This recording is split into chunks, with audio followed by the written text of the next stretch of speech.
Kim Pao serye, nakatakda ng ilabas. June 18 na ang media announcement ng bagong teleserye ni na Paulo Avellino at Kim Chu. Matatandaang noong June 9 ay kinumpirma ng ABS-CBN ang pagbabalik teleserye ni Paulo, kasabay ng announcement ng pagiging official artist niya ng kanyang management division. Nitong Webes, ay maraming Kim Pao fans ang natuwa at na-excite sa clip na inilabas ng Dreamscape Entertainment sa social media. Steady na nakatutok sa kisame at ng mga ilaw pero maririnig ang boses ni Kim at Paulo na nag-uusap.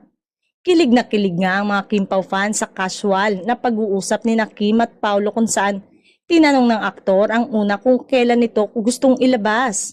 Hindi naman nila sinabi kung ano ang gusto nilang ilabas pero sumang-ayon ang aktres kay Paulo na ilabas na nila ito next week.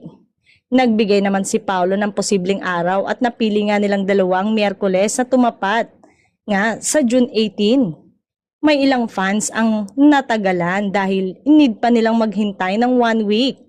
Pero may ilang fans din na nag-wish na hindi lang project ang ilabas nila kundi pati na rin daw ang relasyon nilang dalawa. Paandar ng Dreamscape, teleserye ba to? Sana relasyon nyo na ang ilabas nyo.